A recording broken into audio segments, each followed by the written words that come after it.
Hello students, my name is Ayush Larry and welcome back to my channel Medical Aid with Ayush.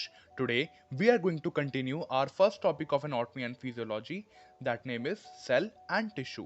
ये इस unit का fourth part है, तो अगर आपको इसके बाकी के पार्ट्स चेक करने हैं तो आप या तो ऊपर आई बटन पर क्लिक कर या फिर मेरी प्लेलिस्ट में जाकर उन वीडियोस को चेक कर सकते हैं.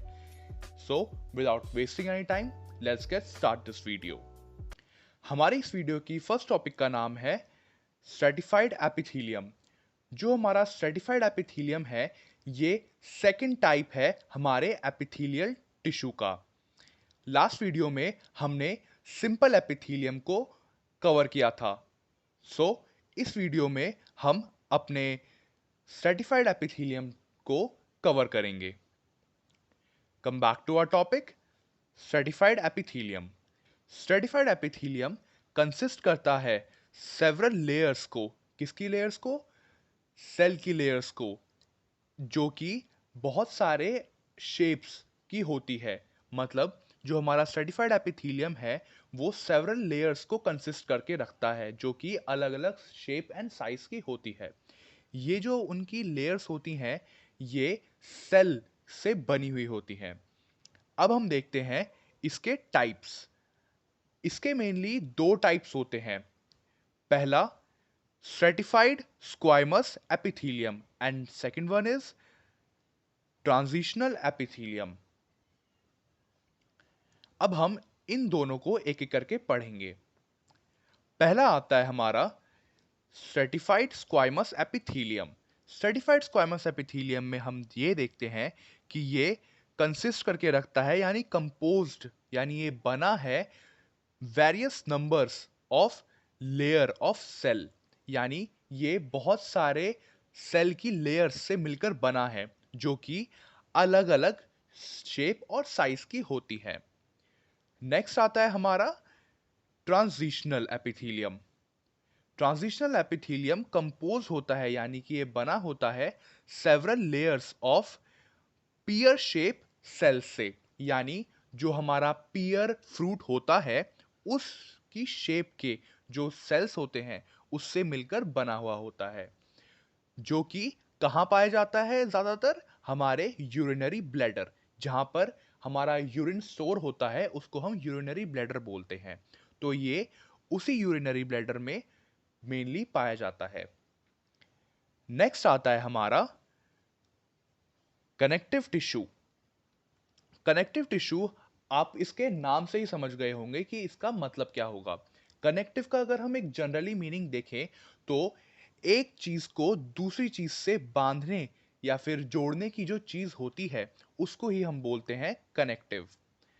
सो come back to our topic, connective tissue. Connective tissue most abundant type of tissue होते हैं. किसमें? हमारी बॉडी के अंदर. अबंडेंट का मतलब होता है प्रचुर, यानी बहुत ज्यादा मात्रा में हमारी बॉडी के अंदर ही प्रेजेंट होते हैं. यानी कि हमारी पूरी बॉडी में मोस्ट प्रोबेबली जो हमारा टिश्यू है वो हमारा कनेक्टिव टिश्यू ही होता है. ये आपके 1 मार्क्स टाइप क्वेश्चन में या फिर 2 मार्क्स टाइप के क्वेश्चन में पूछा जा सकता है. सो बी केयरफुल. नेक्स्ट आते हैं हमारे फंक्शंस. किसके? हमारे कनेक्टिव टिश्यू के. कनेक्टिव टिश्यू के मेनली 4 फंक्शंस होते हैं, बट इसको हम बहुत सारे फंक्शंस में डिवाइड कर सकते हैं, जैसे कि ट्रांसपोर्टेशन करना और मतलब रेगुलेशन करना हमारे बॉडी के टेम्परेचर को, और मेंटेन करना हमारी बॉडी की हीट को, और हमारी बॉडी में जितने भी न्यूट्रिएंट्स हैं उन सबको ट्रांसफ़र करना. ऐसे जैसे हम उनको डिफाइन कर सकते हैं. बट मेनली इसके 4 ही फंक्शन होते हैं, जिनके अंदर सब टॉपिक्स मैंने आपको ये बताई थी. सो पहला फंक्शन आता है हमारा बाइंडिंग एंड स्ट्रक्चरल सपोर्ट. यानी कि जो हमारा कनेक्टिव टिश्यू है वो हमारी पूरी बॉडी को बाइंड करके रखता है, यानी एक साथ जोड़ कर रखता है, और साथ ही साथ वो हमें स्ट्रक्चरल सपोर्ट भी प्रोवाइड करता है. नेक्स्ट आता है हमारा प्रोटेक्शन. यानी बाहर से आने वाली चीज जो मतलब हमको हार्म कर देती है, जैसे कि हमको कोई मार देता है या फिर हमें किसी चीज से चोट लग जाती है, तो उससे प्रोटेक्ट करने का भी ये काम करती है. ये का भी काम करती है, जैसे कि मैंने आपको भी एग्जांपल देके बताया था कि ये न्यूट्रिएंट्स को, विटामिन्स को हमारी पूरी बॉडी के अंदर ट्रांसफर करती है। नेक्स्ट आता है इंसुलेशन। इंसुलेशन का मतलब होता है हमारी बॉडी का टेम्परेचर को रेगुलेट करके रखना, यानी हमारी बॉडी का जो टेम्परेचर है उसको मेंटेन करके रखना, ये इसका काम होता है। अब हम देखते हैं इसके मेन टाइप्स क्या होते हैं। इसके मेनली 3 टाइप होते हैं। पहला आता है loose connective tissue, second dense connective tissue, और लास्ट आता है हमारा इलास्टिक टिश्यू। अब हम इन तीनों को एक एक करके पढ़ेंगे।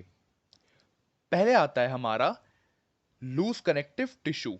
लूज कनेक्टिव टिश्यू में हम ये देखते हैं कि ये हमारी बॉडी के किन किन पार्ट्स में पाया जाता है। ये हमारे ब्लड वेसल्स में और हमारे नर्व्स के अंदर सबसे ज़्यादा पाया जाता है।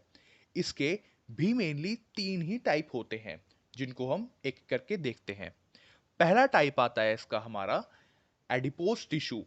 स्टूडेंट्स, एडिपोज टिश्यू आपको आगे आने वाले यानी आपके सेकंड ईयर और आपके थर्ड ईयर में भी पूछा जा सकता है, तो आप यहीं से ही अपना कॉन्सेप्ट क्लियर करके रखना कि एडिपोज टिश्यू आखिरकार होते क्या हैं।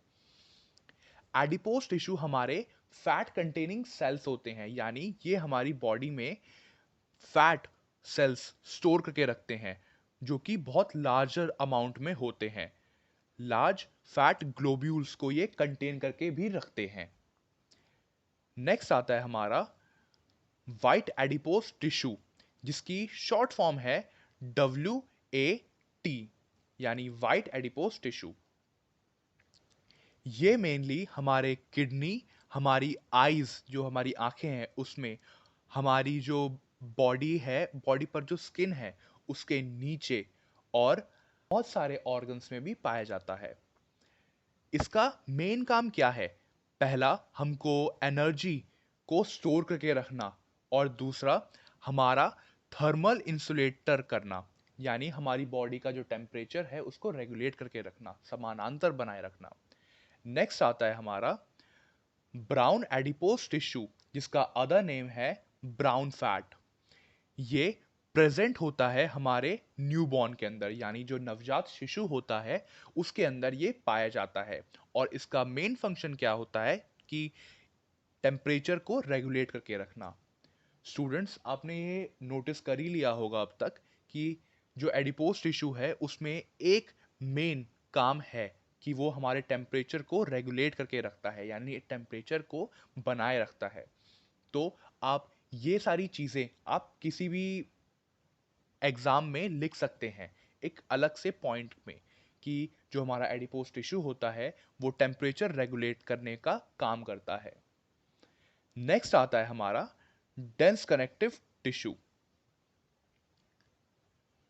डेंस कनेक्टिव टिश्यू हमारे फाइब्रस टिश्यू होते हैं, जो कि हमारे फीवर सेल्स में होते हैं। ये हमारे लूज कनेक्टिव टिश्यू जो हमने पहले पढ़े थे, लूज कनेक्टिव टिश्यू से ज़्यादा प्रेजेंट होते हैं ये हमारे डेंस कनेक्टिव टिश्यू हमारी बॉडी के अंदर। हमने अभी एक टर्म पढ़ा था, फाइब्रस। फाइब्रस टिश्यू, अब हम इसको थोड़ा और डिफाइन करेंगे। फाइब्रस टिश्यू की अगर हम एक प्रॉपर मीनिंग निकालें, अगर हम नॉर्मल जनरली मतलब देखें, फाइबर का मतलब क्या होता है? फाइबर का मतलब होता है रेशा, एक धागा, ऐसे कुछ इनका मतलब होता है। So come back to our topic, fibrous tissue. Fibrous tissue mainly contain करके रखते हैं बहुत सारे फाइब्रस टिश्यू को, यानी फाइब्रस जो सेल हैं उनको कोलेजन करके रखते हैं और बाइंड करके रखते हैं हमारी पूरी बॉडी को, और स्ट्रेंथ भी प्रोवाइड करते हैं।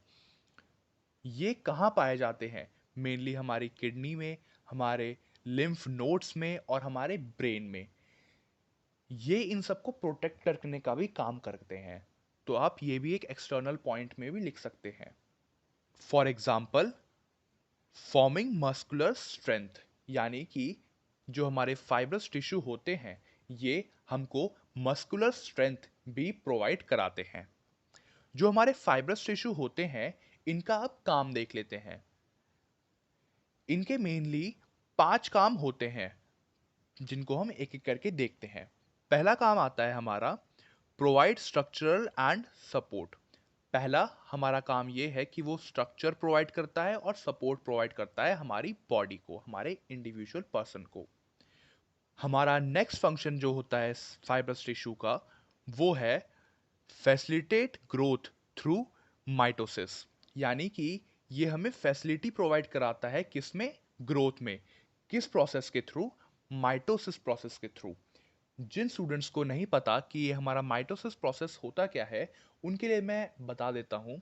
ये एक सिंपल सेल डिवीजन होता है, यानी कि एक सेल का दो भागों में डिवाइड होना और दो डॉटर सेल का फॉर्म करना। यानी एक आपका सेल है वो डिवाइड हो जाता है और दो अलग अलग सेल बना लेता है। तो इसी को ही हम बोलते हैं हमारा माइटोसिस प्रोसेस। सो हमने स्टार्टिंग के दो देखे। थर्ड आता है हमारा अलाउ न्यूट्रिशन ट्रांसपोर्ट। जैसा कि मैंने आपको बताया था कि ये ट्रांसपोर्टेशन का भी काम करते हैं। किस चीज़ का ट्रांसपोर्टेशन करते हैं हमारी बॉडी में, हमारी पूरी बॉडी में न्यूट्रिएंट्स, विटामिन्स, मिनरल्स, इन सब का ट्रांसफर करते हैं। नेक्स्ट आता है प्रोड्यूस एनर्जी। ये हमारी पूरी बॉडी को एनर्जी प्रोवाइड कराते हैं। And last one is create metabolic reaction. जो हमारा मेटाबॉलिक रिएक्शन है उसको काम करवाने में भी बहुत हेल्प करते हैं। मेटाबॉलिक मतलब हमारे जो पाचन तंत्र है उसको अच्छे से करवाने का भी ये बहुत इंपॉर्टेंट काम करते हैं, बहुत इंपॉर्टेंट रोल निभाते हैं। नेक्स्ट आता है हमारा इलास्टिक टिश्यू। ये हमारा लास्ट टाइप ऑफ टिश्यू है जो अब हम देख रहे हैं। इलास्टिक टिश्यू का अगर हम एक जनरल मीनिंग देखें तो इलास्टिक वर्ड से आपको क्या समझ में आता है। इलास्टिक का मतलब आप रबर ले सकते हैं, या फिर आप एक बलून ले सकते हैं, या फिर आप एक स्प्रिंग का एग्जाम्पल भी ले सकते हैं। स्प्रिंग का एग्जाम्पल हम ले लेते हैं क्योंकि स्प्रिंग का एग्जाम्पल अगर हम लेंगे तो आपको अच्छे से समझ में आएगा। आपने देखा होगा कि जो स्प्रिंग होती है, आप उसको अगर आप स्ट्रेच करो अपोजिट साइड में तो वो स्ट्रेच तो हो जाएगी, बट थोड़ी देर बाद अगर हम उसको छोड़ देते हैं तो वो वापस अपनी ही स्टेज पे आ जाएगी। तो उसी तरीके से हमारे एपिथेलियल टिश्यू भी वर्क करते हैं। So epithelial tissue, epithelial tissue capable होते हैं किसके, एक्सटेंशन के और रिकॉइल के। एक्सटेंशन मतलब खिंचाव के और वापस उसी पोजीशन में आ जाने के, यानी रिकॉइल हो जाने के। ये हमारे कहाँ कहाँ प्रेजेंट होते हैं, ये हमारे ब्लड वेसल्स की वॉल्स के अंदर प्रेजेंट होते हैं। यानी कि जो हमारी नसें होती हैं उनकी जो वॉल्स होती हैं उनके अंदर प्रेजेंट होते हैं। ये हमारे ट्रैकिया के अंदर भी प्रेजेंट होते हैं। ट्रैकिया मतलब हमारा वो पार्ट जहाँ से हमारी एयर पास होती है हमारे लंग्स की तरफ। इसको हम विंड पाइप के नाम से भी जानते हैं। और लास्ट आता है हमारा लंग्स। लंग्स इसका एक बहुत अच्छा एग्जाम्पल है क्योंकि जब आप सांस अंदर लेते हैं तब आपकी जो चेस्ट है उसका साइज इंक्रीज हो जाता है, और जब आप अपनी सांस एक्सहेल आउट करते हैं हमारी बॉडी से तो आपके जो चेस्ट का जो पार्ट है यानी जो लंग्स हैं वो सिकुड़ जाते हैं, वापस अपनी उसी पोजीशन में आ जाते हैं और रिकॉइल हो जाते हैं। नेक्स्ट आता है हमारा ब्लड। ब्लड का एक अलग ही एक टॉपिक आ जाता है जिसको और अच्छी तरीके से मैं डिफाइन करूंगा अपनी अलग एक वीडियो में। सो अभी हम उस वीडियो तक नहीं जाते, अभी हम इसी पर ही रहते हैं। जो हमारा ब्लड है, ब्लड को हम नॉर्मल जनरल भाषा में बोल सकते हैं कि एक फ्लूइड कनेक्टिव टिश्यू है। इसका मतलब ये एक ऐसा तरल पदार्थ है जो कनेक्ट करता है सारे टिश्यूज को और सारे ऑर्गन्स को जो कि हमारी बॉडी के अंदर प्रेजेंट होते हैं। ये हमारी पूरी बॉडी को एक दूसरे से कनेक्ट करता है और हमारी बॉडी को न्यूट्रिएंट्स हुए, विटामिन्स हुए, मिनरल्स हुए, एनर्जीज हुई, कार्बोहाइड्रेट्स हुए, इन सबको ट्रांसफर करने में ये हेल्प करता है। नेक्स्ट टॉपिक आती है आपकी कार्टिलेज। स्टूडेंट्स, कार्टिलेज आपकी उतनी इंपॉर्टेंट टॉपिक नहीं है, बट अगर आप इसको नॉर्मली पढ़ना चाहें तो आप पढ़ सकते हैं। जैसे कि मतलब ये फ्लूइड ये मतलब एक कनेक्टिव टिश्यू होता है जिसके 3 टाइप आते हैं, जिसमें से पहला है आपका हाइलाइन कार्टिलेज, फिर फाइब्रस कार्टिलेज, फिर लास्ट आता है आपका इलास्टिक फाइब्रो कार्टिलेज। फिर आप चाहें तो इसका एक छोटा सा इंट्रोडक्शन देख सकते हैं कि मतलब इनके फंक्शंस क्या होते हैं, इनके मेन वर्क्स क्या होते हैं और इनका काम क्या होता है हमारी पूरी बॉडी के अंदर, और ये कहाँ कहाँ प्रेजेंट होते हैं हमारी बॉडी में, आप ये देख सकते हैं। सो स्टूडेंट्स, ये मेरी इंस्टा आईडी है, तो अगर आपको कुछ भी प्रॉब्लम होती है या आपको कुछ भी मुझसे पूछना होता है या फिर कुछ भी क्वेरी होती है, तो आप या तो आप कमेंट सेक्शन में आप मेरे से वो क्वेरी पूछ सकते हैं या फिर आप पर्सनली इस आईडी पर जाकर मुझसे डायरेक्टली बात कर सकते हैं। Thanks for watching this video. I hope you can easily understand. Please like this video, subscribe the channel and hit the bell icon that you never miss any updates. Students, share this video to a needy friend ताकि हम सबकी help कर पाए। इसी के साथ ये video यहीं ख़त्म होती है। Thanks for watching.